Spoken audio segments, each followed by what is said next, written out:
Shout out to Nate for actually putting this together.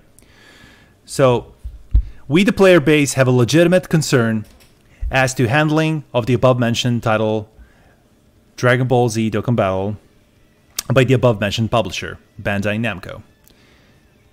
For the date range of April 20th to April 23rd, 2018, the player base was never made aware of the misleading error in the advertisement for a major in-game campaign. During these 100 hours, tens of thousands of players used the in-game currency as well as money to purchase the in-game currency for this advertised event. Only after the event has ended did the publisher make a formal statement acknowledging there was a misleading error on one unit in the campaign.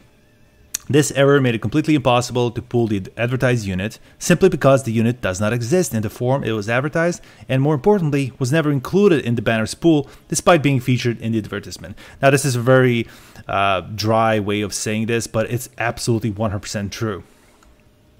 During this major celebration, the publisher proudly made posts showing the game has reached #1 in gross sales in 9 countries, regions across all platforms. Only after achieving this did the publisher acknowledge the error. It's very convenient, right? Many have waited for a reasonable in-game refund to be made by the publisher. After all, there is a precedence for a full in-game refund being delivered to all affected players just 3 months prior. On the sister application Dragon Ball Z Dokkan Battle JP in January of 2018, this exact same banner campaign was released on the JP version. Within hours, the banner was removed because the same exact error occurred, but to a lesser extent.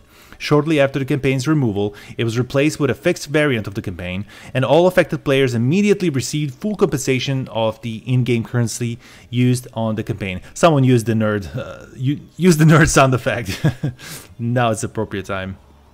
The turnaround between launch of the campaign acknowledgement issue, and the refund was approximately 6 hours. So the JP needed only 6 hours to fix this, while this error lasted for 4 days before they actually addressed it. And very poorly. Nerd! Thank you for that. What? The incident is very well documented on YouTube, Twitch, Mobcrush by the streaming and video content community. Currently, in the version of the game listed above, has been nearly a week since the release of the campaign. Yeet.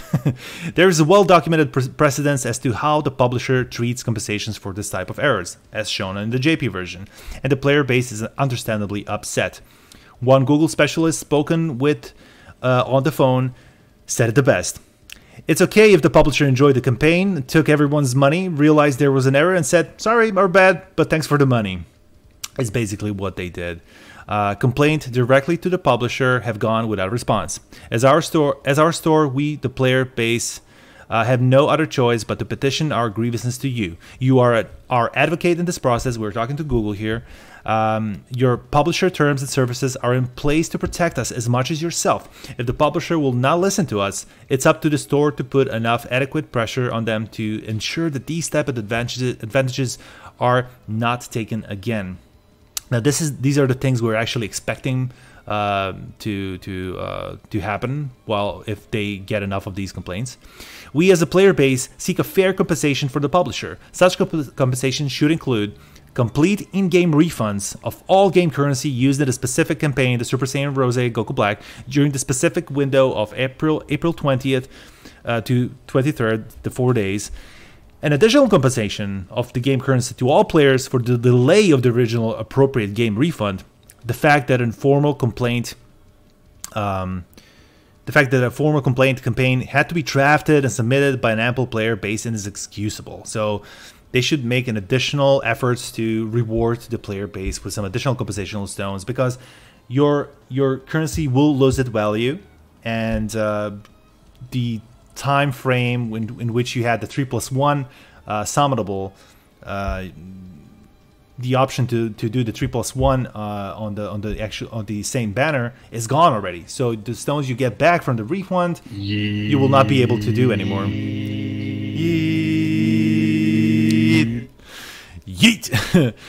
So for this, the community is entitled to a fair compensation that is reflective of previous compensations issued to the JP version for similar mistakes, somewhere between 100 to 300 stones.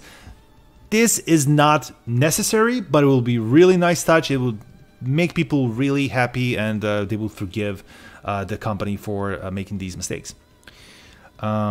Anyway, another point is, if after pressure from the respective stores fails to result in the above requested compensations, it falls on the shoulders of the respective stores to fully compensate every user who submits a refund request for all in-game purchases made in the above-mentioned game. The above-mentioned game should not be included in the respective store's listing until all complaints have been reasonably addressed. It is not, nor ever was our intention, to threaten or demand a course for how business should be done. Simply, we are standing as a voice against an action that has gone long enough in not just this issue, but many other previous actions. If the publisher makes moves to rectify the situation and their action satisfied the player base as a whole, this complaint will be considered null. So thank you guys for watching this. I hope you got a little bit informed if you were confused about this whole situation. And see you next time.